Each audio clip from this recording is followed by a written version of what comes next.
Hey everyone, this is Brian Davidson Tarka. I'm here. I'm making another video where I read the Bible. We're on chapter 10 of the book of John right now. That's what we're going through. We're going through the Gospel of John. And now we're going to read about Jesus being the Good Shepherd. Okay, so shepherd, the leader of sheep, the one who takes care of the sheep, protects the sheep. A good shepherd is going to keep an eye on the sheep. So let's take a look at this, okay? This is chapter 10 verses 1 through 21. All right. So let's begin. The good shepherd and his sheep. Very truly, I tell you, Pharisees, anyone who does not enter the sheep pen by the gate, but climbs in by some other way, is a thief and a robber. The one who enters by the gate is the shepherd of the sheep. The gatekeeper opens the gate for him, and the sheep listen to his voice. He calls his own sheep by name and leads them out. He knows the names of the sheep. He can guide them to where they need to go. He's also the one who's supposed to be here. He's coming in by way of the gate. The gatekeeper, I would say, would in this case would be God. God opens the gate. Jesus is the shepherd that's coming in. And we're the sheep. We who believe are the sheep.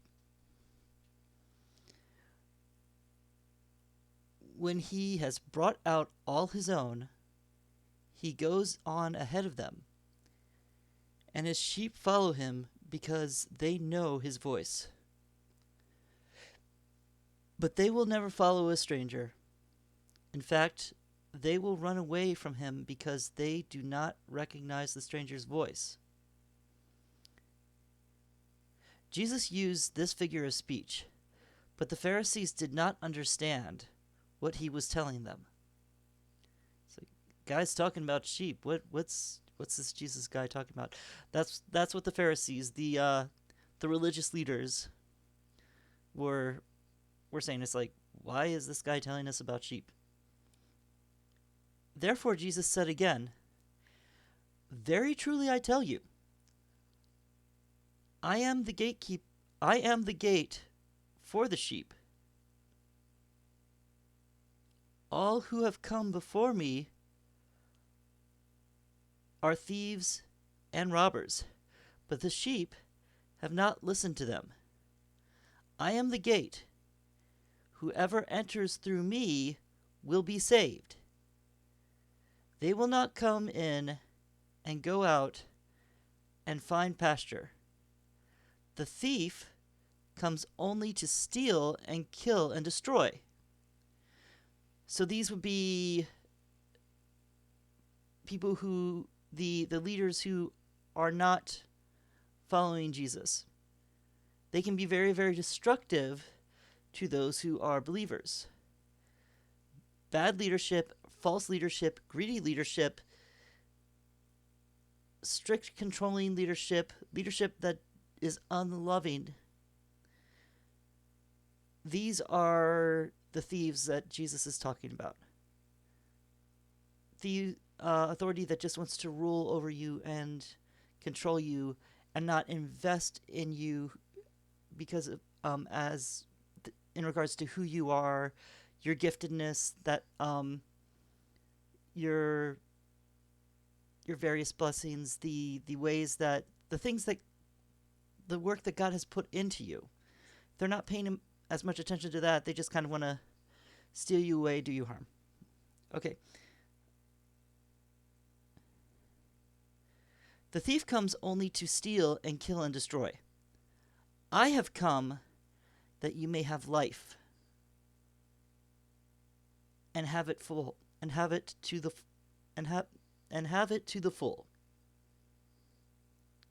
I don't know why they didn't translate that fullest, but maybe full is the best word for them to use there. Yeah, probably. Verse 11. I am the good shepherd. So he's the gate and he's the shepherd. The good shepherd lays down his life for the sheep. A hired hand is not the shepherd and does not own the sheep.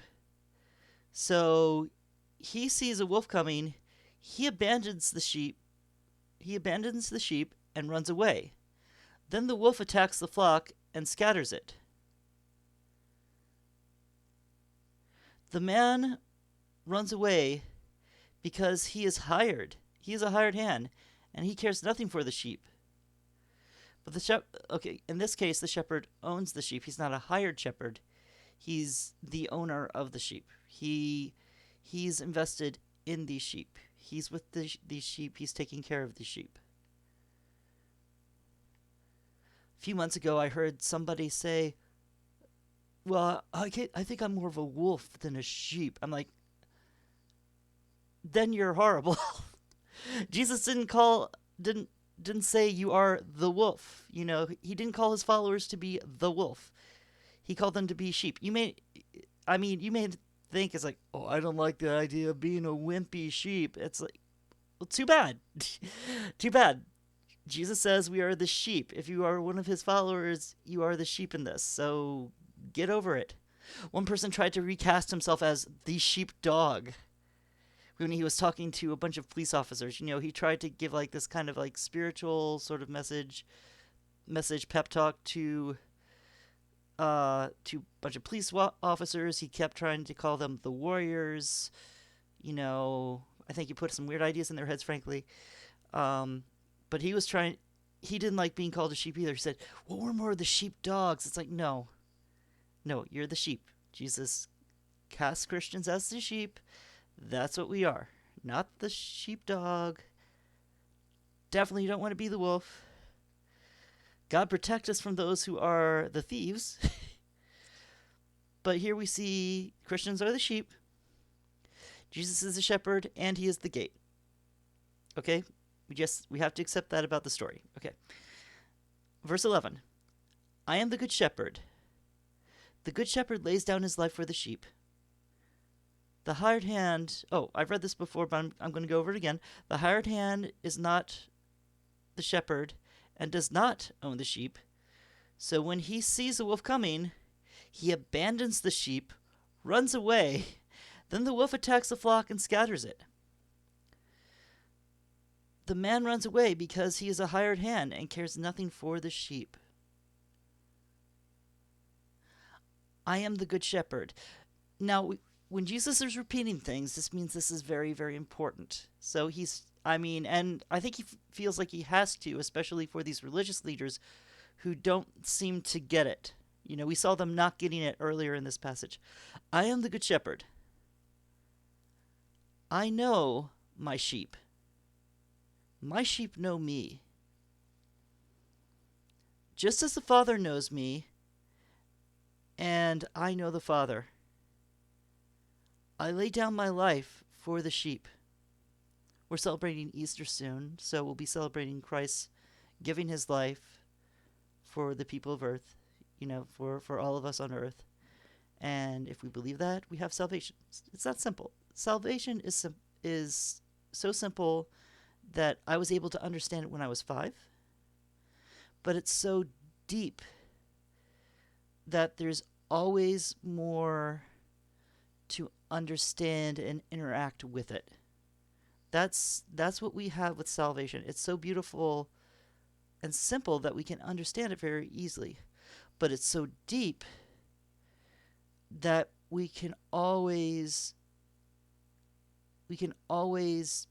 go deep. We can always find ourselves just swimming in it. So it's, swimming in all this interesting knowledge. But let's continue. I'm going to start actually back at 14. I am the good shepherd. I know my sheep know me. Just as the Father knows me, and I know the Father. I lay down my life for the sheep. I have other sheep that are not of the sheep of this sheep pen. I must bring them also. They too will listen to my voice. And there shall be one flock and one shepherd. So generations down the line, there are still believers coming into the fold, generations after generations, a couple thousand years now. And so we do have this big family of people who know Christ. Now, not everybody who says they're a Christian is a Christian, because some people, maybe they're falling more into the category of wolves or thieves. But they definitely don't fall into the category of sheep. That's what Jesus is identifying us as. But there are many in history who are sheep. And so we have this long, extensive spiritual family. None of us are perfect. None of them were perfect. But Jesus paid the price for a lot of people. And historically, his followers have been thanking him for that for a long time. Verse 17. The reason my Father loves me is I lay down my life only to take it up again. No one takes it from me, but I lay it down of my own accord. I have authority to lay it down and authority to take it up again, which he did. He died and he rose again. It's what we're about to celebrate this coming Easter.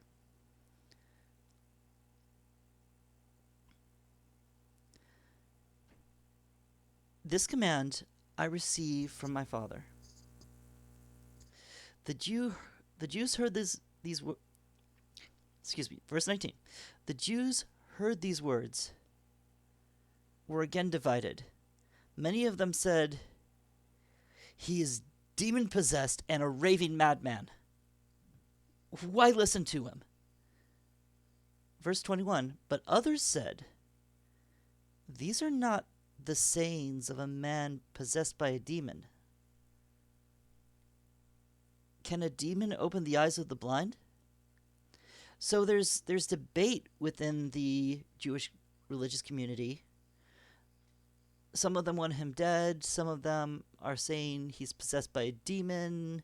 He's crazy. And others are saying, it's like, no, there's a lot of things here that are right. This looks like this seems to be the Messiah that we've been waiting for. So there's those discussions happening, and I think we even have these discussions today.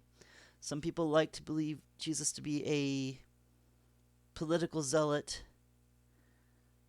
that said a lot of good things. And those of us who know Christ, we know he's our Savior. We know that he paid the price for us. We know that he interacts with us in every part of our lives, beyond ways that we can even understand. So